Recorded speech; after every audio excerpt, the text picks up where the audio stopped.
9% of self-identified liberals say there have been times when they considered leaving America for good, like after NBC canceled The West Wing. I don't get it. You want so badly for every immigrant to come to this country and experience the good life, but somehow it's so terrible you want to leave? And have you ever seen the Eurovision Song Contest? They actually listen to that crap. Look, everywhere in the world, I'm sure, seems great when you haven't lived there. I hear people tell me Costa Rica is beautiful. I'm sure it is. You'll also get bitten by a snake on the flight over.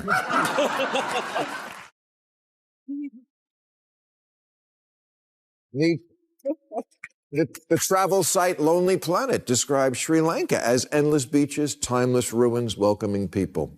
And if you love child marriage, food shortages, and the strictest abortion laws in the world, Sri Lanka could be right for you. Recently, we showed you Maher torching celebrities who whine about hating America so much they'd rather pack up and flee.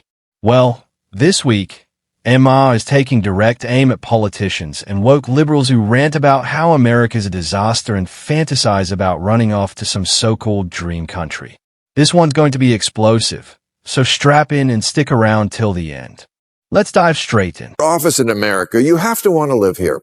I bring this up because there was a video that made the rounds recently by a woman who said she was a proud progressive and was running for state representative in New Hampshire, and yet posted this.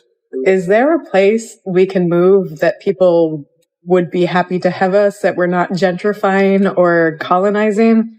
I don't want to be a problem, but I need to get the fuck out of this country. The fuck out of this country? The one you want to be elected to a leadership position in? What was your campaign slogan? America, a shining shithole on a hill? Yep. I don't know if you've noticed, but ever since Trump won the presidency, there's been an endless stream of celebrities and politicians screaming about how much they hate America. Some are bitter because sane Americans rejected Kamala Harris, while others are simply fuming that Trump is back in power. But the excuses just keep getting more ridiculous. Take this woman from New Hampshire, for example. She claims she hates the country because she believes America is gentrifying or colonizing other people. Seriously, that's not only absurd, it's the very definition of anti-common sense. These are empty talking points designed to stir outrage, not truth. And yet, they still try to sell this nonsense to anyone who will listen. Again, I'm confused by this political message. Vote for me because I hate it here. Now, does America have big problems? Yes, I've often cited the America Sucks list. Maher raises a sharp critical question that deserves real reflection. If these politicians claim to hate America so much, then why are they even running for office here? The obvious excuse is, well, we want to change it. But let's be honest, do you really have to hate something in order to improve it? That logic is flimsy at best. What it really sounds like is the same old recycled political theater. Grandstanding, empty speeches, and dramatic sound bites meant to rile up emotions rather than offer solutions. It's all fake outrage wrapped in fake sincerity. And the truth is, if they despise this country that much, maybe the last thing they should be doing is trying to lead it. Now, does America have big problems? Yes, I've often cited the America Sucks list. Things like being 54th in the world in infant mortality behind Cuba, 19th in literacy behind Russia, 72nd in female representation in government behind Iraq. A lot of work to do here. And is it possible for a country to lose itself so much that leaving it is justified? Yes, but we're not there yet, not by a long shot. And we don't need quitters. We need people who will stay and fix it. We don't need quitters who bolt at the first sign of trouble. We don't need the likes of Ellen DeGeneres or Rosie O'Donnell, or those celebrities who've permanently abandoned the country because politics got messy. What we need are folks who roll up their sleeves and push the wheel forward, not those who give up and move abroad. America must start working again. And to do that, we need citizens who are loyal, patriotic, and unafraid. We need people who stay, who fight, and who believe in fixing what's broken rather than running away. Challenges aren't a reason to flee. They are called to act with courage and conviction. The problem isn't that America isn't worth defending. Maybe the problem is that lots of people today are entitled whiners who have no perspective and no idea how good they have it. Exactly. Too many people have no clue how good they actually have it in America. They look at other nations through rose-colored glasses, cherry-pick what looks appealing, and then fantasize about living there instead. What they fail to realize is that most of those countries can't even guarantee the basic freedoms and opportunities that Americans take for granted every single day. The sense of entitlement here has spiraled out of control. People complain endlessly as if liberty, prosperity, and security were automatic rights that just appear out of thin air. Instead of appreciating what makes this nation exceptional, they grumble and daydream about greener pastures, not realizing those pastures often come with far less freedom and far more restrictions. 10% of self-identified liberals say there have been times when they considered leaving America for good, like after NBC canceled The West Wing. I don't get it. You want so badly for every immigrant to come to this country and experience the good life, but somehow it's so terrible you want to leave? Here's the great irony that's baffled me for quite some time. Democrats and liberals never miss an opportunity to shout about how terrible America supposedly is. Broken, unjust, beyond saving. Yet, in the very same breath, they are pushing to fling our borders wide open and welcome as many immigrants as possible into this awful country. Let's pause and think about that for a second. If America is truly so rotten that you want to pack your bags and leave, why in the world would you be encouraging immigrants to come here? It's hypocrisy at its finest. They demonize the nation when it suits their narrative, then promote it as a land of opportunity to score political points. You can't have it both ways. Either America is worth defending and building up, or it's not. And clearly, millions of people risking everything to get here already know the truth. Saudi Arabia, Nigeria, and Sudan still cut the hands off of thieves, so if you're coming from San Francisco, do your shoplifting at home. And you might also want to do your protesting before you go, because protesters are routinely shot in lots of places. Gosh, it almost seems like the world is full of suffering, intolerance, and oppression on a scale we can't imagine. But that can't be true, because if it was, we'd be protesting it. It must only happen in Israel. Can't be true because if it was, we'd be protesting it. It must only happen in Israel. There's no denying that oppression, censorship, and crushing poverty run rampant across much of the world outside America. In many countries, the moment you dare to protest against the government, you risk prison or worse.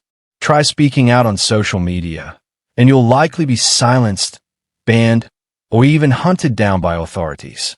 That's the grim reality countless people face daily.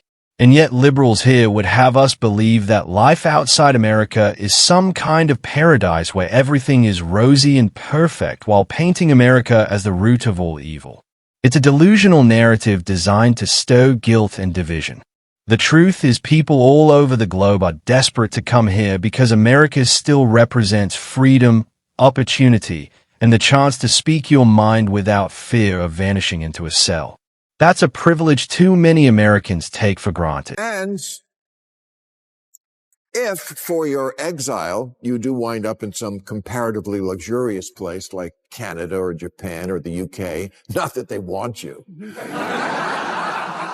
At best, you'll be trading a bunch of stuff you hate about this country for a bunch of stuff you'll soon hate about your new home.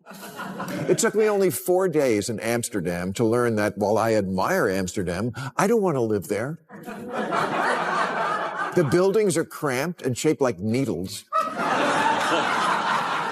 The food is awful. The TV's in a different language. It's wet and cold. The people are polite but cold, and they do a bunch of weird shit. The explanation for, according to my friend, was just remember they're high. Those are exactly my thoughts. You might think Europe seems cool and dream of moving there, only to discover some of its laws are truly head-scratching. For example, in the UK, New equality laws quietly folded and EU rules let people sue companies for indirect discrimination, even if the company wasn't recruiting at the time. In Scotland, the Gender Recognition Reform Bill, later blocked by the UK government, sought to allow people as young as 16 to change legal gender via self-declaration. No diagnosis required. Sweden's parliament recently passed a law lowering the minimum age to 16 to legally change gender, removing the required diagnosis of gender dysphoria. Even beyond the Nordic countries, Germany and Spain are adopting similar self-identification laws. So, yes, Europe isn't always the utopia people imagine. It comes with its own brand of woke that many wouldn't expect. Italy always makes the list of great expat destinations because of all those stories on CNN about how you can buy a house in a quaint Italian village for $1, except it's not a house in the way we think of one, as a structure with plumbing and electricity and a roof. When these places were built, the Leaning Tower of Pisa was still straight.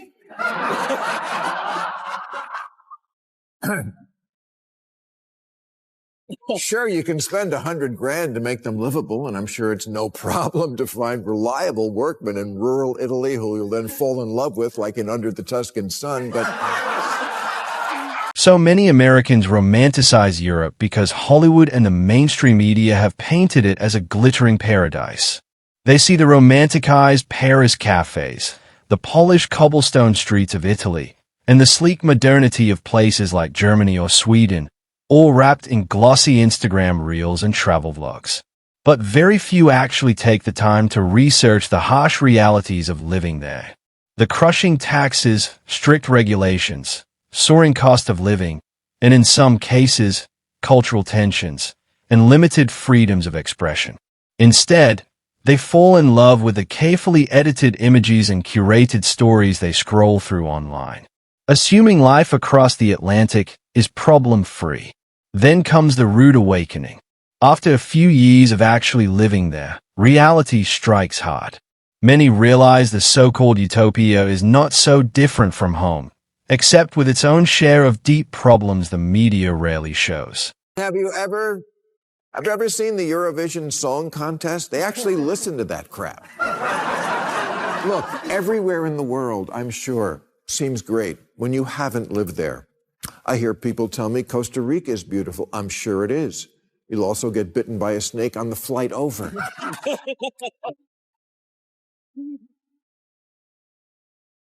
The travel site Lonely Planet describes Sri Lanka as endless beaches, timeless ruins, welcoming people. And if you love child marriage, food shortages, and the strictest abortion laws in the world, Sri Lanka could be right. Travel magazines and glossy lifestyle blogs love to sell the fantasy that every place on Earth is heaven, so long as it's not the United States. They bombard readers with breathtaking photography, dreamy narratives about authentic living, and glowing descriptions of foreign cultures. But what they rarely, if ever, mention is the darker reality hiding beneath the postcard image. Many of these so-called havens are burdened with political systems that restrict basic freedoms. Some nations enforce harsh LGBTQ laws that criminalize same-sex relationships or public expressions of identity. Others maintain rigid abortion bans that deny women autonomy over their own bodies. In certain countries, authorities even regulate how couples are allowed to interact in public, from holding hands to sharing a kiss. These aren't just minor inconveniences. They are serious human rights concerns. Yet, the travel industry glosses over them.